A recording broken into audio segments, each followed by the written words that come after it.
The condoms fell out of Derek's briefcase like an accusation. I stood in our bedroom, the expensive leather bag tipped over on our bed, its contents scattered across the white duvet. I had been looking for his insurance card. Our daughter Zara needed it for a doctor's appointment tomorrow. Instead, I found a small black box that didn't belong in our 12-year marriage. My hands trembled as I picked up the unopened box of condoms. The price tag was still on it. $24.99. Purchased 3 days ago according to the receipt tucked in the side pocket of his briefcase. We haven't used condoms since our 2nd year of marriage. I had my tubes tied after Zara was born. She's 11 now. I sat down on the edge of the bed, staring at the box in my hands. My heart pounded so hard I could hear it in my ears. The bedroom suddenly felt too small, the air too thick. Everything I thought I knew about my life started crumbling right there in that moment. Derek was having an affair.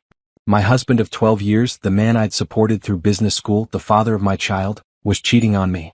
I should have cried. I should have screamed. I should have thrown things or confronted him immediately. But instead, something cold and calculating settled over me. Something I didn't know lived inside me until that very moment. I opened the box carefully. 12 condoms individually wrapped. I counted each one twice. Then I walked to the kitchen, moving like I was in a dream. Or maybe a nightmare. I couldn't tell the difference anymore. In the cabinet above the stove, behind the fancy spices we never used, I found what I was looking for. The bottle of pure capsaicin extract. Derek had bought it months ago, joking about making the world's hottest hot sauce. He never did. The bottle sat there, forgotten until now. I filled a syringe from Zara's old medicine kit. My hands were steady. I felt nothing. No anger, no sadness, just a quiet determination. Back in the bedroom, I opened each condom wrapper carefully. So carefully. I injected a small amount of the pepper extract into each one, just enough. Then I resealed the wrappers with super glue, making sure they looked untouched. Perfect. Innocent. I placed the box back in his briefcase exactly where I'd found it, under his planner and some client files. Then I went downstairs and made myself tea. Earl Grey. 2 sugars. I sat at our kitchen table and waited for Derek to come home. He walked in at 7:15 just like always. Navy suit, red tie, that smile he saved for me and Zara.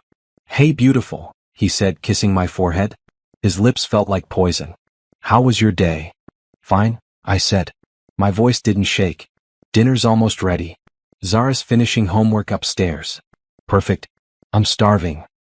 He loosened his tie and headed toward the stairs. "Just going to change real quick." I watched him go, carrying that briefcase. Carrying those condoms. Carrying 12 little time bombs I'd carefully prepared for him. "Derek," I called out. He turned. "I love you." He smiled. That lying smile.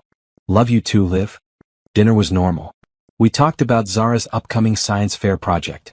Derek mentioned a big presentation at work next week.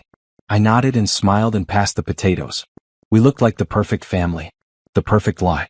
After Zara went to bed, Derek said he had to finish some work in his office. I didn't ask questions. I just cleaned the kitchen and went upstairs to read. At 10 o'clock he came into our bedroom. "I have to go into the office early tomorrow. Big client meeting." "On a Saturday?" I asked, not looking up from my book. "Yeah, you know how it is. Probably won't be back until evening." I knew how it was. I knew exactly how it was. "Okay," I said. "Be safe." He kissed my cheek and got into bed beside me. I felt his weight on the mattress and wondered how many other beds he'd been in lately. How many lies he'd told. How many times he'd come home to me smelling like someone else. I didn't sleep that night. I lay there in the dark, listening to Derek breathe and waited for tomorrow to come. Saturday morning arrived cold and gray. Derek was up at 6, showering and getting dressed like he really was going to work. He wore cologne. Too much cologne. "See you tonight," he said, grabbing his briefcase. "See you tonight," I echoed. The door closed. His car pulled out of the driveway. I got up and made coffee. Zara came down around 8, still in her pajamas. "Where's Dad?" "Work meeting," I said, pouring her orange juice. "On Saturday? That's weird." "Yeah," I agreed. "That's weird." We spent the day together, just the two of us. We baked cookies. We watched movies. We laughed. And the whole time I wondered when my phone would ring. When the call would come. It came at 2 in the morning. I was awake, still dressed, sitting in the living room in the dark. When my phone lit up with an unknown number, I knew. "Is this Olivia Parker?" a woman's voice asked. "Yes." "This is County General Hospital." Your husband Derek Parker is in our emergency room. You need to come right away. My heart didn't race. My hands didn't shake. I felt nothing but that cold calculation I discovered yesterday. I'll be right there, I said. I checked on Zara. Still sleeping. I called our neighbor, Mrs. Chen, who agreed to come stay with her. Then I drove to the hospital, taking my time, obeying every traffic light. The revenge had begun. The emergency room was bright and cold. Everything was white and silver and smelled like cleaning products and fear. I walked up to the desk. I'm Olivia Parker. My husband Derek was brought in. The nurse looked at me with something like pity, or maybe curiosity. I couldn't tell. Room 7. The doctor will be with you shortly. I found room 7. Through the small window in the door, I could see Derek on a bed, writhing in pain. A doctor and 2 nurses were with him. I pushed the door open. Mrs. Parker? A tall doctor with graying hair turned to me. I'm Dr. Harrison. What happened? I asked. My voice was calm. Too calm.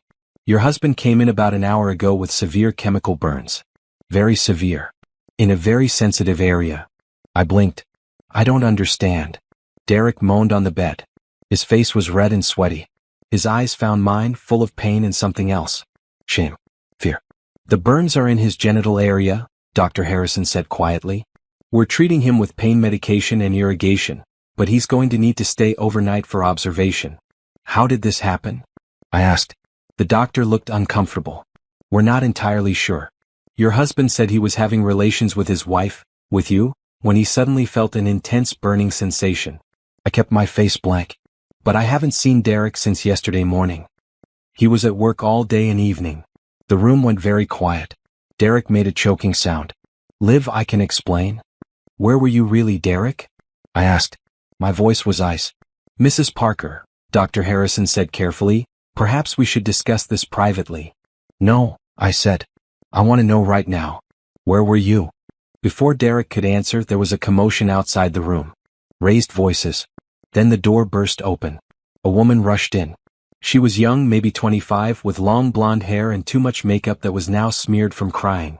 She wore a short dress and high heels. Saturday work clothes. Derek, she cried. Oh my God, are you okay?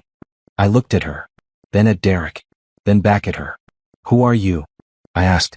The woman froze. Her eyes went wide as she really looked at me for the first time. I'm Brittany. Brittany, I repeated. The name tasted like ash. And how do you know my husband? Her face went pale. Your husband? But he said, she stopped, looking at Derek with horror. You said you were separated. You said you were getting divorced. I laughed. It wasn't a nice sound. Separated? We had dinner together last night. With our 11-year-old daughter. Brittany stumbled backward like I'd hit her. Daughter? You said you didn't have kids. You said. He lied, I said simply. About everything. Didn't you, Derek? Derek closed his eyes. Sweat poured down his face, though I couldn't tell if it was from pain or panic. Liv, please. Let me explain. Explain what? That you bought condoms 3 days ago? That you've been sleeping with your assistant? That you've been lying to both of us? Dr. Harrison cleared his throat. Perhaps everyone should step outside so we can treat our patient. I'm his wife, I said. I'm staying. And I'm his girlfriend. Brittany shouted. I turned to her slowly. Really looked at her. She was pretty in a generic way. Young. Probably impressed by Derek's suits and company car and all those lies about being successful and single. You're not his girlfriend, I told her. You're just a mistake he made. And now you both have to live with it. What does that mean? Brittany's voice shook. It means, I said calmly, that whatever happened to Derek tonight? He brought it on himself. Both of you did. Mrs. Parker, Dr. Harrison said firmly, I need you to step outside. Now. I looked at Derek one more time. He looked smaller somehow, lying in that hospital bed, caught between his wife and his mistress, in pain from his own choices. I'll be in the waiting room, I said. Take your time. I walked out, leaving Brittany crying in the doorway and Derek moaning in the bed. I sat in the waiting room and pulled out my phone. First, I took screenshots of everything. The time I was called. The hospital name. Then I started looking through Derek's phone records that I'd synced to my laptop weeks ago when he'd asked me to update his contacts. I hadn't thought anything of it then. Now I was glad I had access. Text after text to Brittany. Hundreds of them. Going back 6 months. Miss my girlfriend. Can't wait to see you this weekend.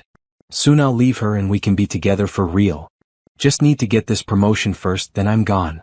Each message was a knife. But I didn't bleed. I just saved everything. Evidence. Proof. Ammunition. An hour passed. Then another. Finally, Dr. Harrison came out alone. Your husband is stable, he said. The burns are severe but treatable. He'll need to follow up with a specialist. What caused it? I asked. The doctor hesitated. We found traces of capsaicin. Pepper extract. On the condom. On the condom, I repeated. Mrs. Parker, do you know anything about how that might have happened? I looked him straight in the eye. No idea. Maybe it was defective. You should check the batch. Could be a lawsuit against the manufacturer. He didn't believe me. I could see it in his face. But he couldn't prove anything. Can I see him? I asked. He's asking for the other woman. Of course he was. Tell him his wife went home. Tell him I'll see him when he's ready to talk. Really talk. I stood up and walked out of that hospital into the cool night air. I got in my car and sat there for a moment, hands on the steering wheel. Then I started the engine and drove home. Not to cry. Not to fall apart. I drove home to plan my next move. Sunday morning came too fast and too slow at the same time. Zara was at the kitchen table eating cereal when I came downstairs.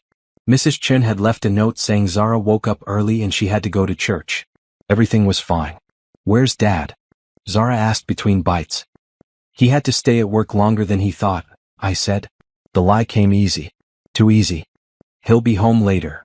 On Sunday? Yeah, baby. Big project. Zara shrugged and went back to her cereal. Kids believed what you told them, especially when they trusted you.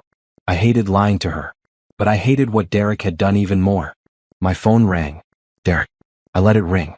Once. Twice. 3 times. Then I answered. Olivia. His voice was rough, strained. Please. I need you to pick me up. Where's Brittany? Silence. That's what I thought, I said. She left you there, didn't she? Young love isn't so strong when things get difficult. Liv, please. I'm sorry. I'm so sorry. For cheating? Or for getting caught? For everything. I made a mistake. A terrible mistake. But I need to come home. We need to talk. I looked at Zara happily eating her breakfast, unaware that her whole world was about to change. Fine, I said. I'll be there in 30 minutes. I hung up before he could say anything else. I dropped Zara at her best friend's house for a playdate. Then I drove to the hospital, taking the long way, thinking about everything. Derek was waiting in the discharge area, sitting in a wheelchair because walking hurt too much. He looked terrible. Gray skin, dark circles under his eyes, moving like every breath was pain. Good. Thank you for coming, he said as I wheeled him to the car. I didn't answer. The drive home was silent. Derek tried to talk twice, but I turned up the radio both times. He gave up. At home, I helped him inside and onto the couch. He moved like an old man. I'll get you water, I said. When I came back, he was crying. Real tears running down his face. Liv, I don't know what to say. Start with the truth, I said. All of it. How long? 6 months. 6 months. Half a year of lies. How did it start? She was new at the office. She paid attention to me. Made me feel young again, important. I know that sounds stupid. It sounds exactly like what it is, I interrupted. A cliché. A middle-aged man having a crisis with a younger woman. He flinched. It wasn't like that. Then what was it like, Derek? Explain it to me. I felt invisible here. You were always busy with Zara, your book club, your volunteer work. We stopped talking. Stopped connecting. Brittany made me feel seen. I stared at him. So this is my fault? Because I was raising our daughter and having a life? No. That's not what I mean. What did you tell her about me?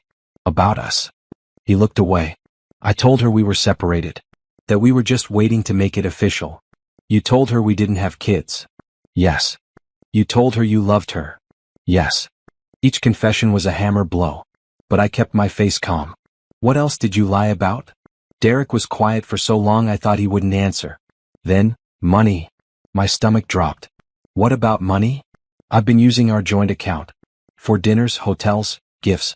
I thought I'd pay it back when I got my promotion. I pulled out my phone and opened our bank app.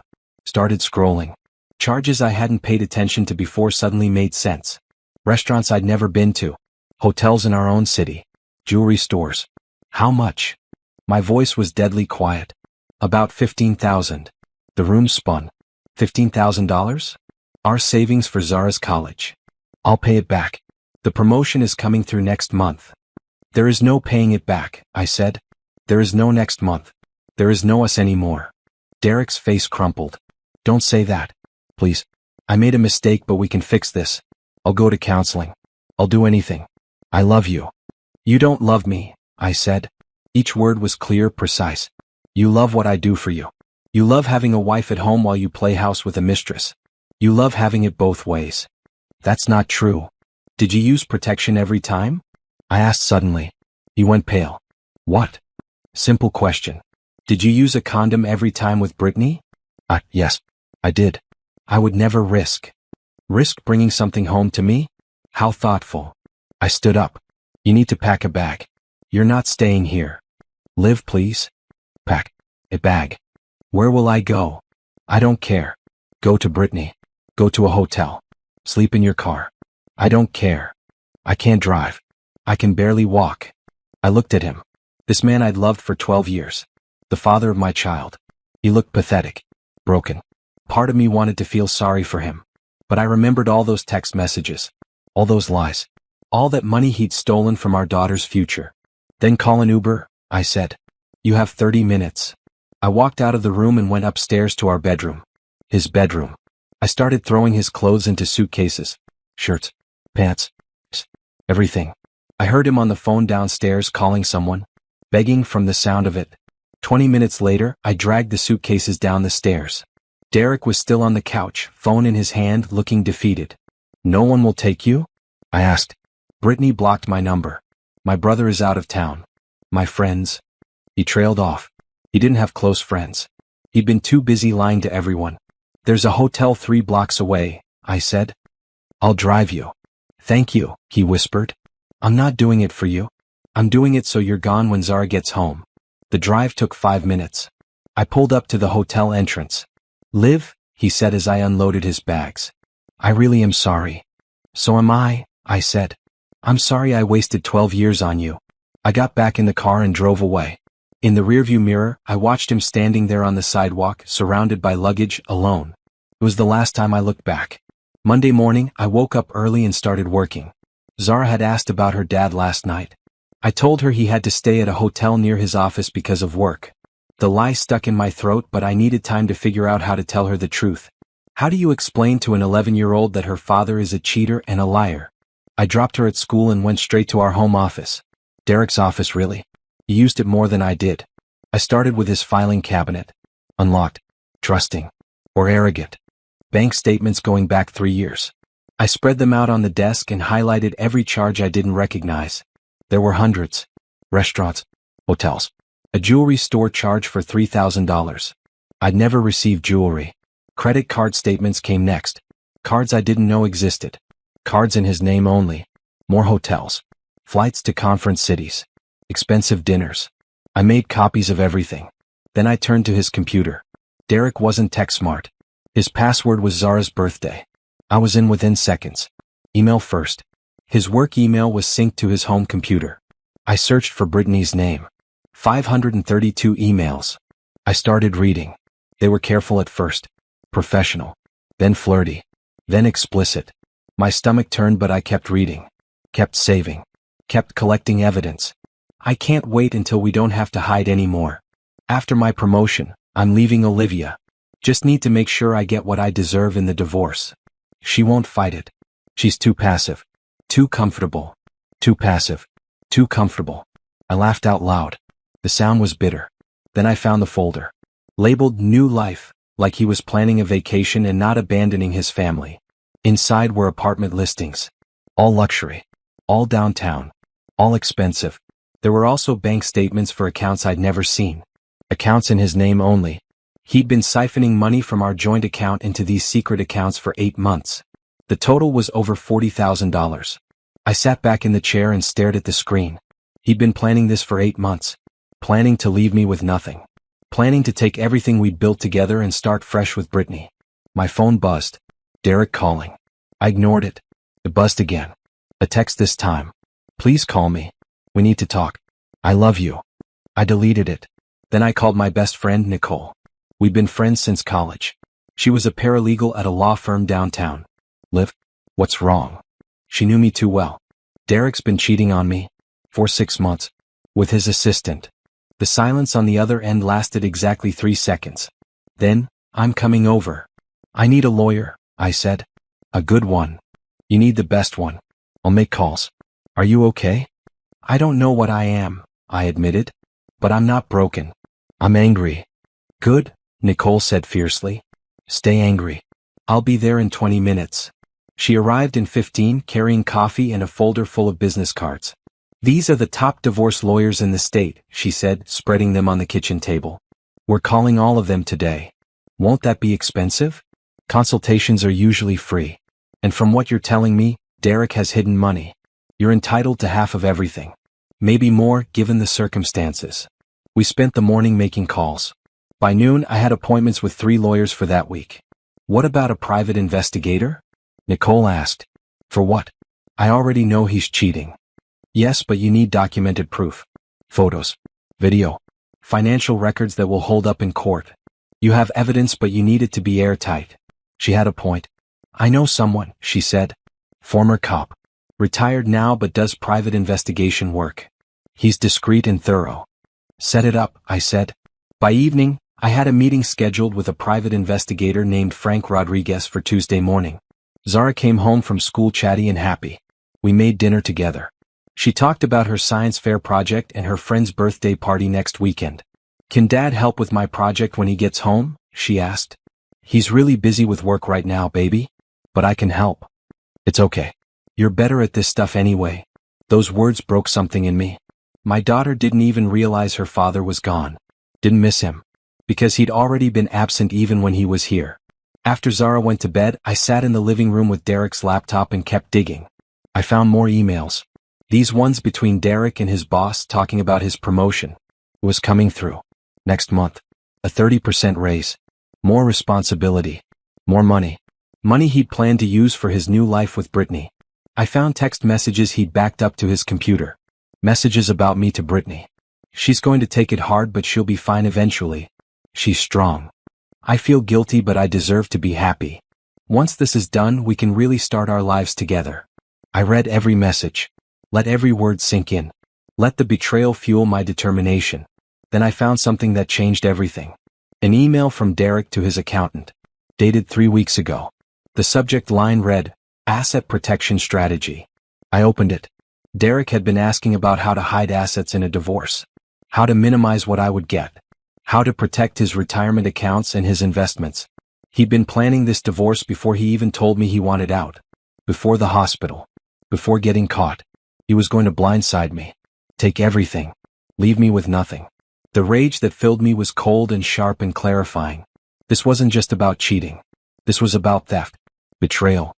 Calculated destruction of everything we'd built. I forwarded the email to myself. Then I kept searching. By midnight, I had a complete picture. Derek had hidden over $60,000.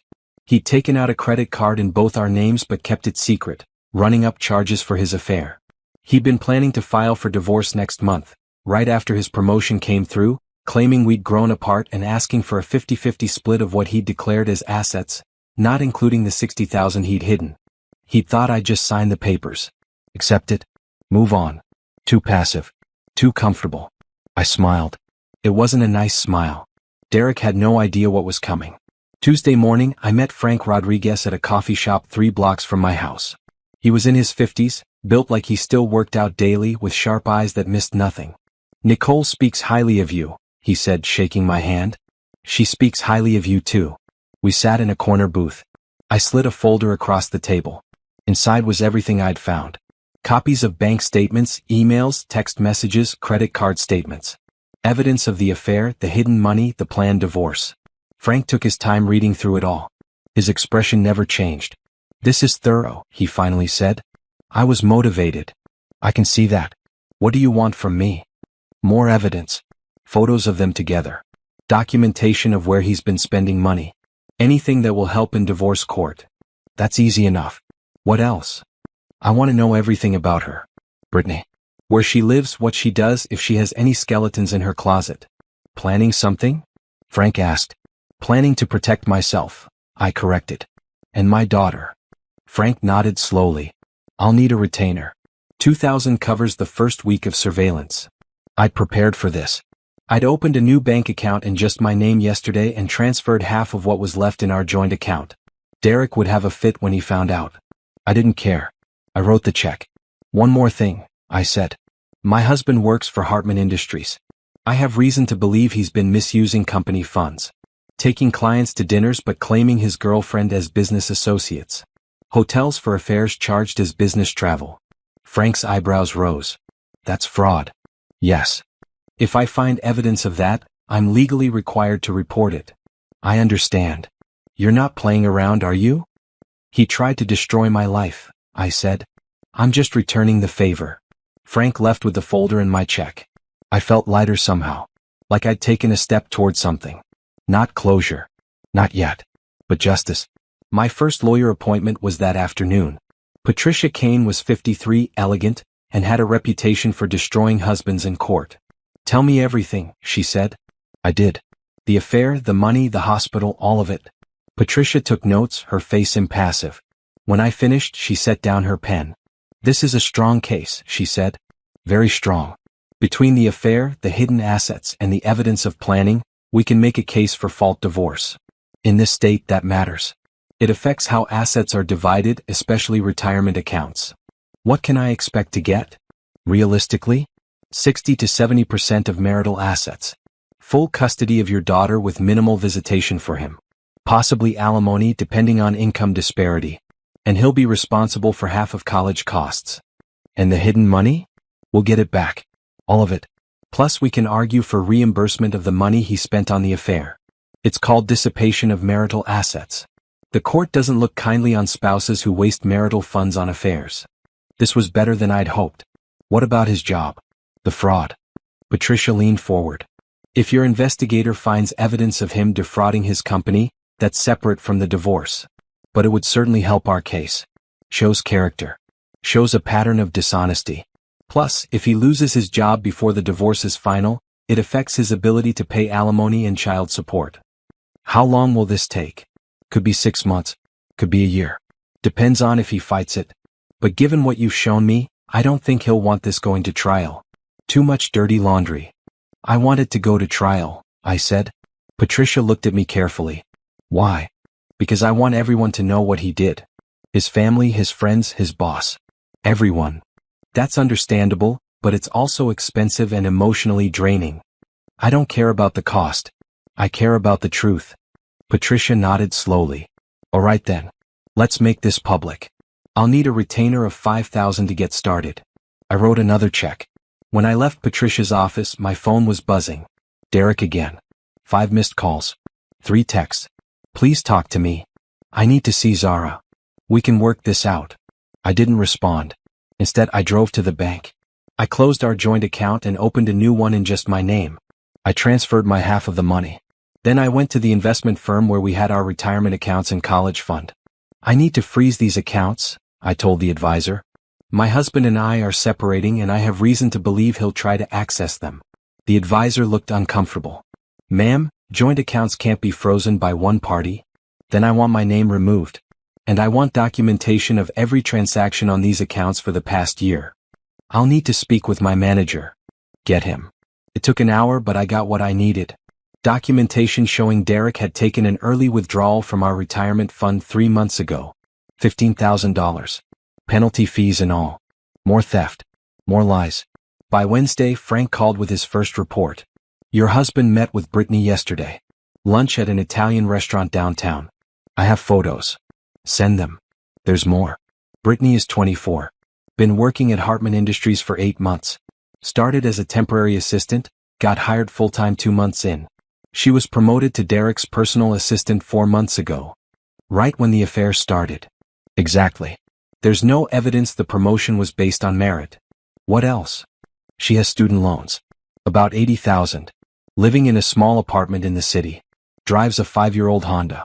Until 6 months ago when she suddenly upgraded to a new BMW. Let me guess. Paid for in cash. Title shows it was a gift. Want to bet who gave it to her? My jaw clenched. BMW. Bought with money that should have gone to Zara's college fund. What about company fraud? Working on it. But I have a contact in accounting at Hartman. She owes me a favor. I'll see what I can find. By Thursday, Patricia had filed the divorce papers. A courier would deliver them to Derek at work on Friday. He's going to call you, Patricia warned. Don't answer. Don't engage. Everything goes through me now. What about Zara? He can call to talk to her. But all discussions about custody, visitation, money, those go through lawyers. Understand? I understood. Friday came. I was in the grocery store when my phone exploded with calls and texts from Derek. What the hell, Olivia? You filed for divorce? We need to talk about this. You can't do this. I silenced my phone and kept shopping. That evening, Derek showed up at the house. I watched him through the window, standing on the porch, ringing the doorbell. I didn't answer. He called. Liv, I know you're home. Your car is in the driveway. Please, let me in. I texted back. All communication goes through my lawyer. You have her number. I need to see Zara. Supervised visitation can be arranged through my lawyer. She's my daughter. You should have thought about that before you decided to abandon her for your girlfriend. I blocked his number. Through the window, I watched him stand there for another 10 minutes before finally leaving. Zara came downstairs. Was someone at the door? Just a salesman. I lied. I hated lying to her. But I still hadn't figured out how to tell her the truth. That night, Nicole came over after Zara was asleep. How are you holding up? She asked. I don't know. I feel numb. Like this is happening to someone else. That's normal. Shock. When does the anger come back? It comes in waves. You'll be fine 1 minute and furious the next. It's part of the process. I don't want a process. I want revenge. Nicole poured us both wine.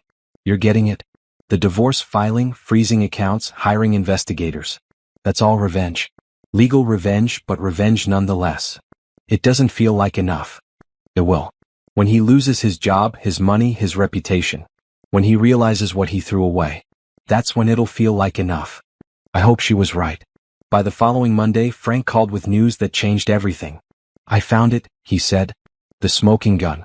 Your husband has been charging personal expenses to his corporate card for 6 months. Hotels, dinners, even the BMW for Brittany. He listed her as a client representative on expense reports. But she's not a client. She's an employee. How much? Over $40,000 in fraudulent expenses. I felt dizzy. What happens now? I have to report this to Hartman Industries. It's fraud. They'll investigate and likely press charges. Will I get in trouble for reporting it? No. You're doing the right thing. And honestly, they would have found out eventually during an audit. Do it, I said. Report it. Are you sure? This will destroy his career. He destroyed my life. Report it. Frank hung up. I sat in my kitchen and waited. The storm was coming. And I was ready for it. The call from Derek came at 6 a.m. Tuesday morning. I'd unblocked his number so he could call about Zara. This wasn't about Zara. What did you do? His voice was raw, panicked. I don't know what you're talking about. Hartman fired me. They fired me. They said I committed fraud. Expense fraud. Did you report me? I was quiet for a moment. Then, did you commit fraud? That's not the point. That's exactly the point. Did you steal from your company to pay for your affair? Silence. Did you buy your girlfriend a car with company money? Did you take her to hotels and charge it as business travel? How did you? He stopped. You hired an investigator. I did. How could you? I'm your husband. Not for much longer. And you stopped being my husband the moment you decided to cheat. They're pressing charges, Olivia. Criminal charges. I could go to jail. Then you should get a lawyer. I need money for a lawyer. You took everything from our accounts. I took my half. You know, the half that didn't include the $60,000 you hid from me. Another silence. Longer this time. You know about that, he said quietly. I know about everything. The secret accounts, the credit cards, the retirement withdrawal. I know you were planning to divorce me and leave me with nothing. I know you've been planning this for months. Liv. Don't try to explain or apologize. You made your choices. Now you live with the consequences. What about Zara? You're destroying her father. No, I said. You destroyed yourself. I just made sure everyone knew about it. I hung up. My hands were shaking, but I felt powerful. Strong. Like I was taking back control of my life. Patricia called an hour later. Derek's lawyer reached out. They want to talk settlement. Already? He's desperate. Lost his job, facing criminal charges, his reputation is destroyed. He knows if this goes to trial, he'll lose everything. What are they offering? He keeps his car and his personal belongings.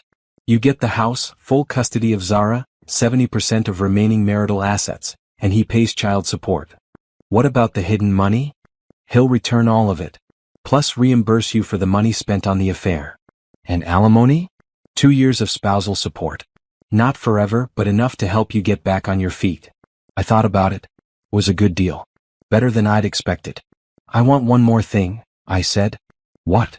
I want it in writing that he admits to the affair and the financial deception. Part of the divorce record. Public record. Patricia was quiet. That's vindictive. That's honest. He doesn't get to rewrite history. He doesn't get to tell people we just grew apart. Everyone should know what he did. He'll never agree to that. Then we go to trial. And I'll make sure every detail comes out in court. Every text message. Every hotel receipt. Every lie. Patricia laughed. It was a sharp sound. You're tougher than I thought. Okay. I'll make the demand. By Wednesday, Derek's lawyer called back. Derek agreed to all terms, including the admission of guilt. He broke, Patricia said. Completely. He's terrified of this going to trial. Good. He should be. We'll have final papers ready by next week. All that's left is signing. That fast. Uncontested divorces move quickly. And he's desperate to have this done before his criminal trial starts. Criminal trial. Derek was going to be prosecuted for fraud. He could go to jail for up to 5 years. I should have felt guilty. Felt bad for him. But I didn't. He tried to destroy me first. That evening, I sat Zara down in the living room. It was time to tell her the truth. Baby, we need to talk about Dad. Is he okay? He hasn't been home in a while. I took a deep breath. Dad and I are getting divorced. He's not coming back home. Zara's eyes went wide. What? Why? Because sometimes people change. Sometimes marriages don't work out. But you and Dad love each other. We did. But things happened. Grown-up things that are hard to explain. Did you fight? In a way. But this isn't about fighting. It's about trust. And some things can't be fixed. Tears started running down Zara's cheeks. Is it my fault? No. I pulled her into my arms. No, baby. None of this is your fault. This is about me and Dad. Not you. We both love you so much. Will I still see Dad? Yes. He'll have visitation. You can see him on weekends. But it won't be the same. No, I admitted. It won't. And I'm sorry for that. We sat together on the couch, Zara crying against my shoulder, and I let her. She needed to grieve this. The loss of her family as she knew it. After she went to bed, red-eyed and exhausted, I poured myself a glass of wine and sat in the dark. My phone buzzed. A text from a number I didn't recognize. This is Brittany. Can we talk? I stared at the message for a long time. Then I typed back, no. Please. I need to explain. There's nothing to explain. You slept with a married man. You helped him steal from his family. We have nothing to discuss. I didn't know he was lying about everything. He told me you were separated. And you believed him? You never asked questions? Never wondered why he hid the relationship? I was naive. I'm sorry. You're not sorry. You're just sorry you got caught. Don't contact me again. I blocked her number. Derek had lost his girlfriend too. Brittany had left him the moment everything fell apart. Young love wasn't so strong when the money and lies disappeared. He'd lost everything. His job, his reputation, his family, his girlfriend. And I'd lost nothing except dead weight. By Friday, I signed the divorce papers in Patricia's office. Derek signed separately through his lawyer. We didn't have to see each other. It's done, Patricia said. You're officially divorced. 12 years of marriage ended with a signature on paper. How do you feel? Patricia asked. Free, I said. And I meant it. The next few weeks moved like a blur. Derek's criminal trial was set for 3 months away. He'd hired a lawyer who was trying to negotiate a plea deal. Word around town was that he might avoid jail time if he paid restitution and did community service. I didn't care what happened to him anymore. He wasn't my problem. The house felt different without him. Lighter. Cleaner. Like a weight had been lifted from every room. Zara was adjusting slowly. She had her first supervised visit with Derek at a neutral location, a family center downtown. She came home quiet. How was it? I asked. Weird. Dad cried a lot. He said he was sorry for everything. How did that make you feel? I don't know. Sad, I guess. He's still my dad, but it's different now. It's okay to feel confused. It's okay to be sad and angry at the same time. Are you angry at him? I thought about that. I was. But now I'm just tired of being angry. I'm ready to move on. Me too, Zara said. We ordered pizza and watched movies that night, just the two of us. Our new normal. Frank called the following week with an update. Thought you'd want to know, Brittany quit Hartman Industries. Where'd she go? Different company across town. Lower paying position. Word is she couldn't handle the gossip and the looks. What about Derek? Working at a small firm now. Sales position. Making about 40% of what he used to make. Living in a one-bedroom apartment in a bad part of town. The old me would have felt sorry for him. The new me just felt satisfied. Thanks for the update, Frank. You need anything else from me? No. I think we're done. For what it's worth, you handled this better than most people would have. You should be proud. I smiled. I am. After I hung up, I looked around my house. My house now, legally. Derek's name was off the deed.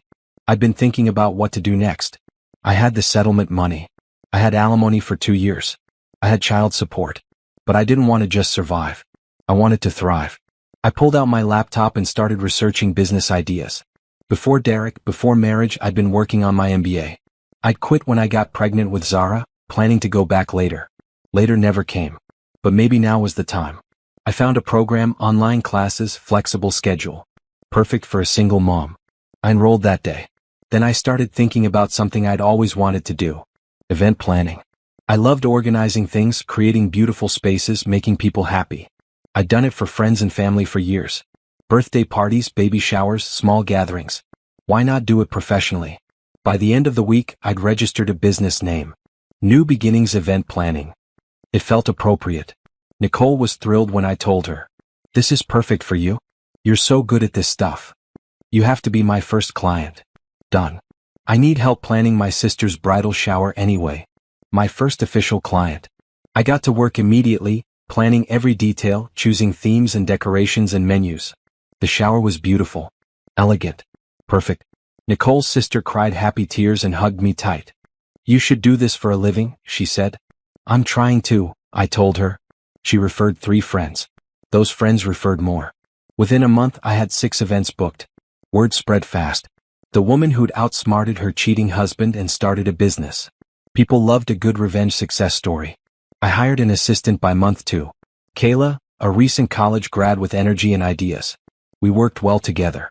By month 3 we had 15 events booked and a waiting list. My online classes were going well too. I was rediscovering my love of business strategy and marketing. I felt sharp again. Engaged. Alive.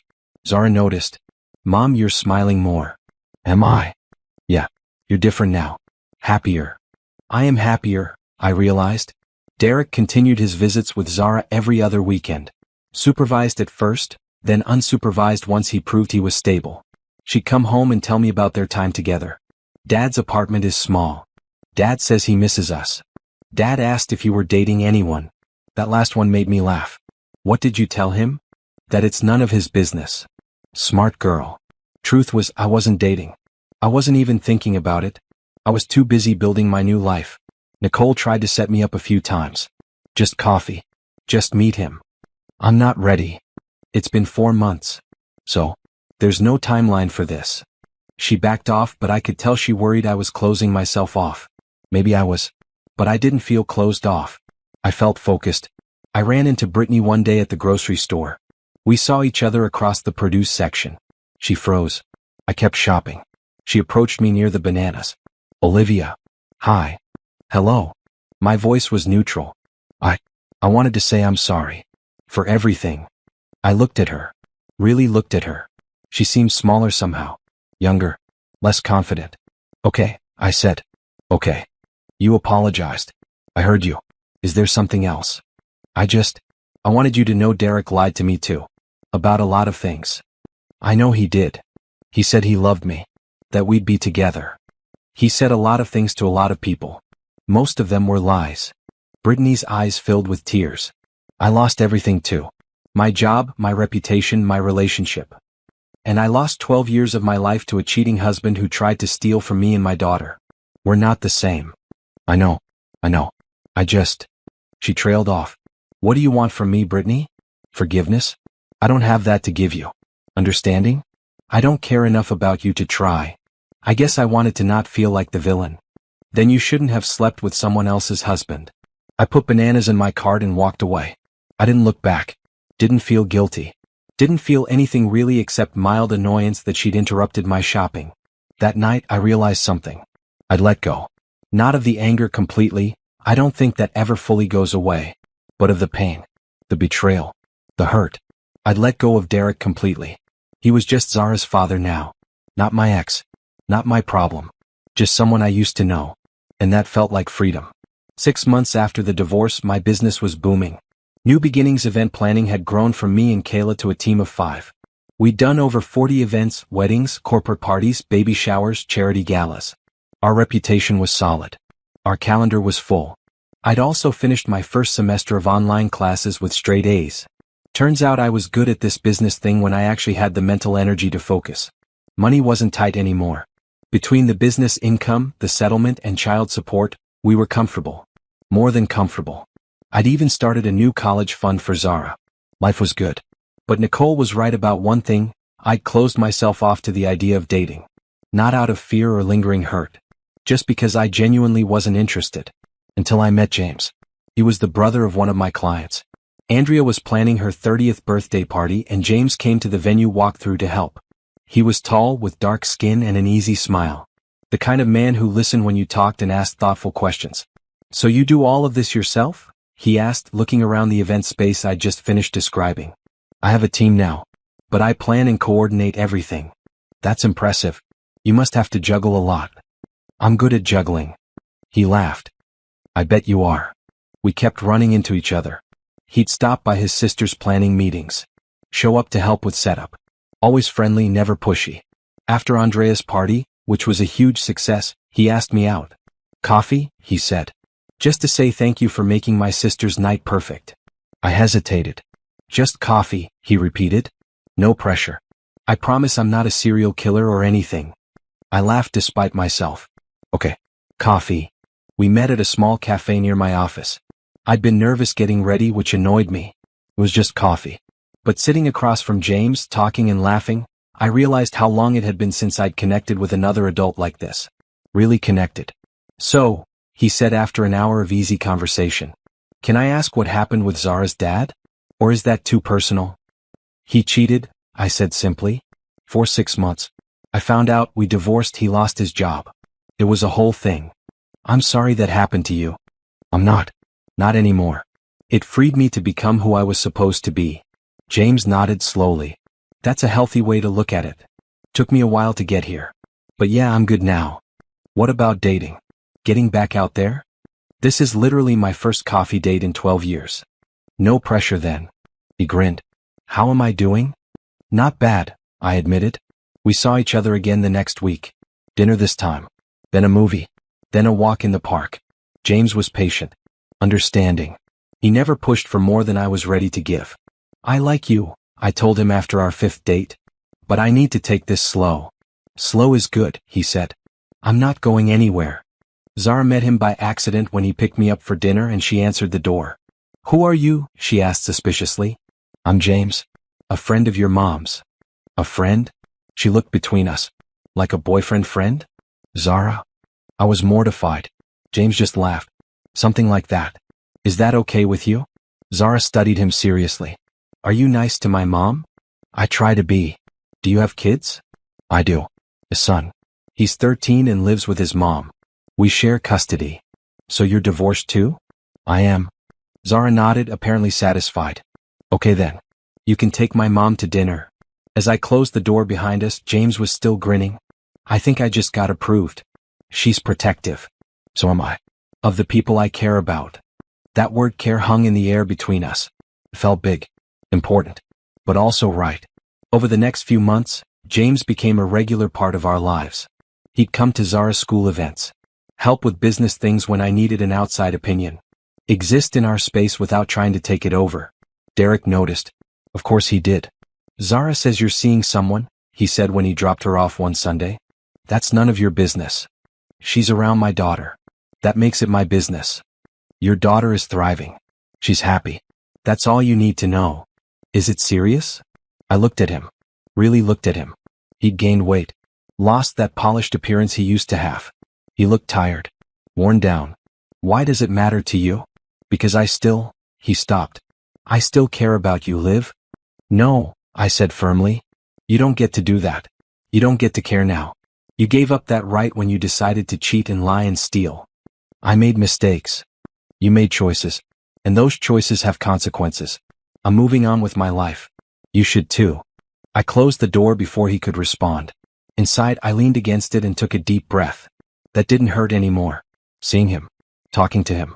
It was just nothing. My phone buzzed. James. How'd it go? Fine. He asked about you. What did you tell him? That it's none of his business. Protective. I like it. I smiled. Want to come over for dinner? Zara wants to show you her science project. I'll bring dessert. That night, the three of us sat around my kitchen table, eating and laughing and feeling like a little family. Not replacing what was lost. Creating something new. After Zara went to bed, James helped me clean up. Thank you, I said, for being patient with me. With us. You're worth the patience.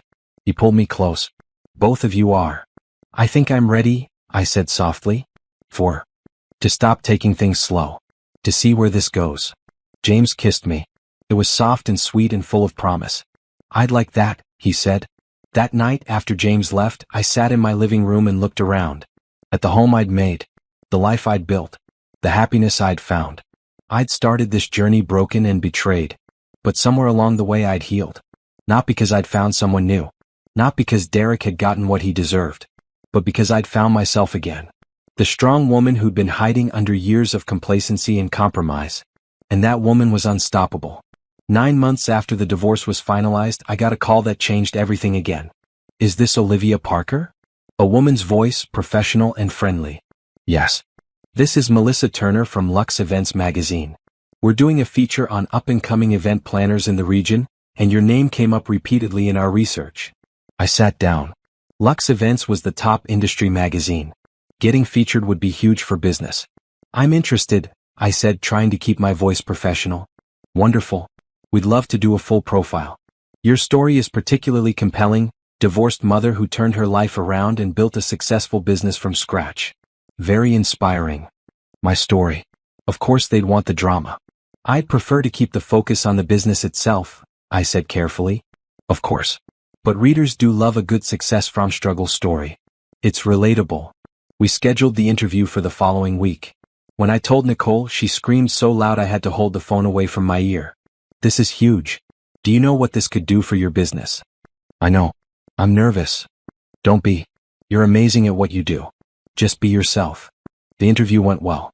Melissa was professional and asked smart questions about my business strategy, my design philosophy, my vision for growth. Near the end, she brought up Derek. Your divorce was fairly public, she said gently.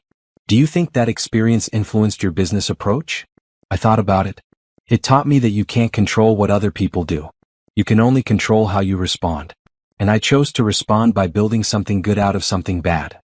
That's beautiful. Do you have any advice for women going through similar situations? Don't let anyone else's choices define your worth. Take your power back.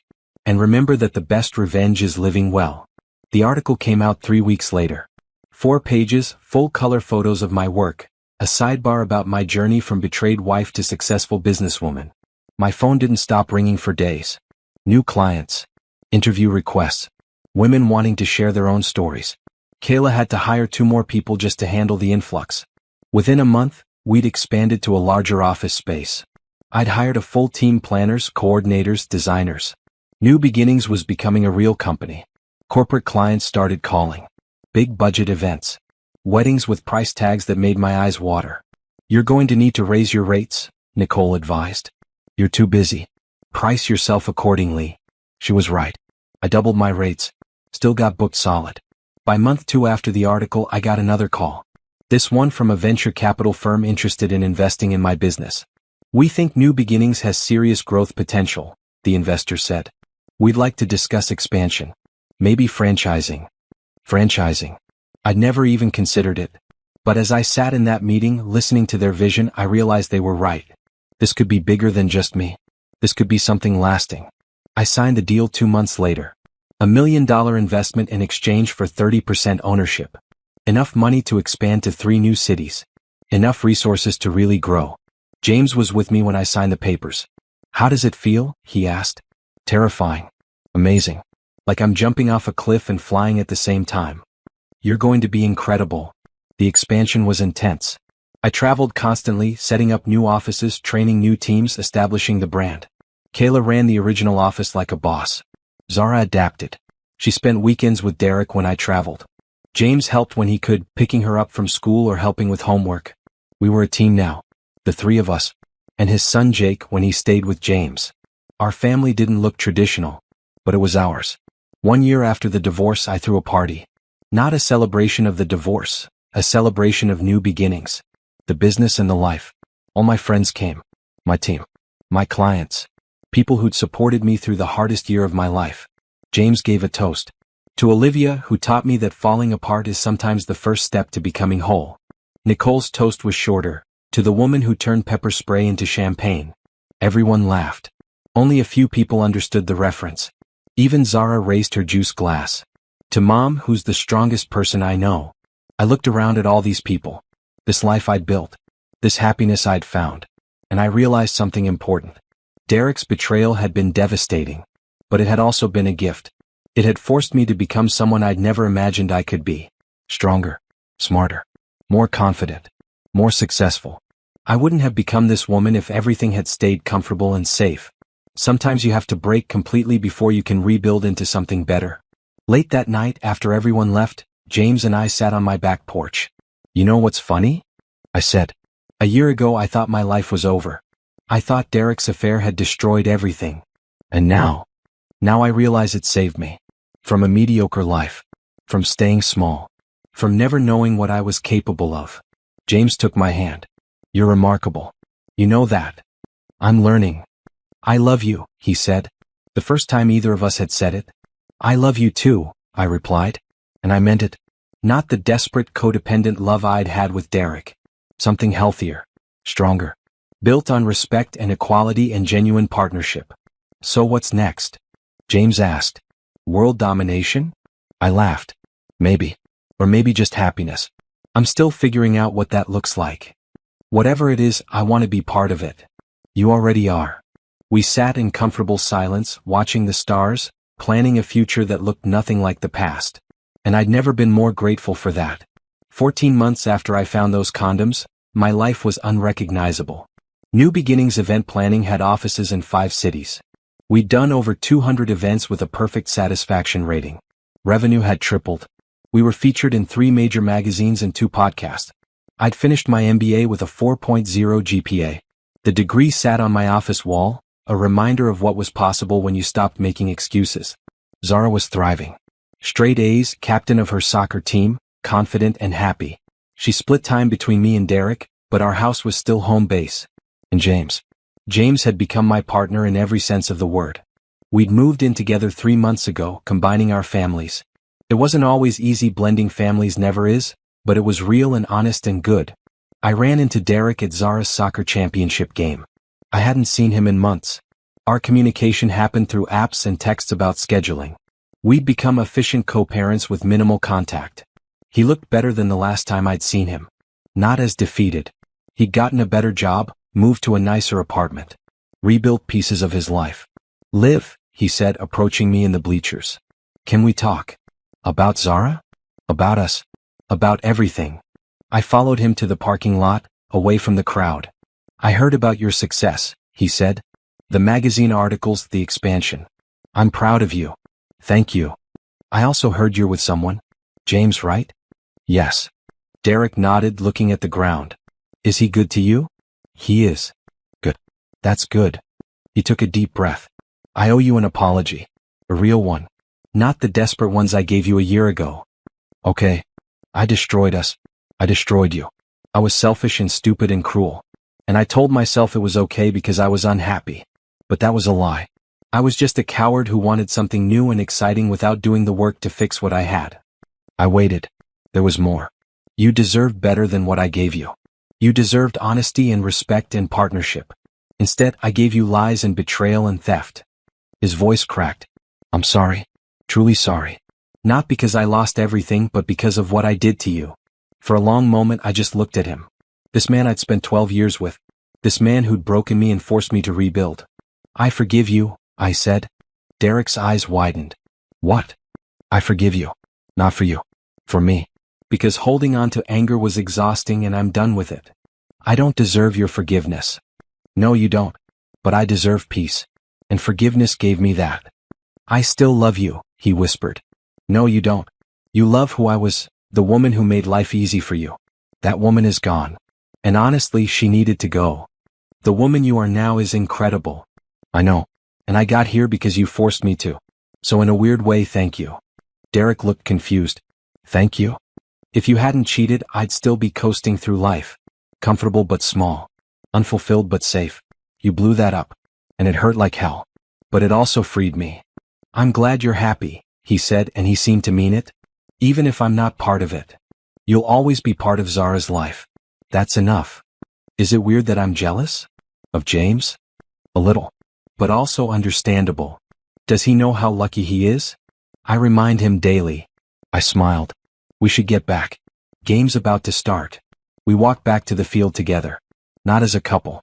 As two people who'd survived a war and come out different on the other side. Zara scored the winning goal. Both Derek and I cheered. James hugged me when it was over. Jake high-fived Zara. We took photos together, our new, blended, complicated family. Derek stood to the side, taking his own photos of Zara. He wasn't part of this new life. But he'd been necessary to create it. After the game, we all went out for pizza. Derek went home alone. And I felt nothing but compassion for him. No anger. No bitterness. Just hope that he'd find his own path to happiness. That night, back at our house, James and I sat on the couch while the kids did homework upstairs. I saw you talking to Derek, he said. He apologized. Really apologized. How did that feel? Good. Freeing. Like closing a chapter. Are we starting a new chapter? He asked, pulling a small box from his pocket. My heart stopped. I know it's fast, James said quickly. And I know you've been through hell. But I also know that I want to spend my life with you. Making you happy. Building something real. So, he opened the box. A simple diamond ring sparkled inside. Will you marry me? I looked at the ring. At James. At the life we'd built together. A year ago, marriage would have terrified me. It would have felt like a trap. Now it felt like a promise. A choice made freely, not out of need or fear, but out of love and partnership. Yes, I said. Yes, I'll marry you. He slipped the ring on my finger and kissed me. Upstairs, Zara and Jake cheered. Apparently they'd been listening. They thundered down the stairs, surrounding us with hugs and excitement. Does this mean we're officially a family? Jake asked. We've been a family, I said. This just makes it official. Zara looked at me seriously. Are you happy, Mom? I'm so happy, I told her honestly. Good. You deserve it. Later, after the kids were asleep, I stood in my bedroom, our bedroom, and looked at my reflection. I barely recognized the woman staring back. She was strong where I'd been weak. Confident where I'd been uncertain. Successful where I'd been settling. She'd been forged in fire and betrayal and pain. And she was beautiful. My phone buzzed. A message from Nicole. Heard the news. Finally. I want to plan the wedding. I laughed. Of course she did. But this time I'd do it differently. This time the wedding would be about partnership and equality and love. Not obligation or expectation.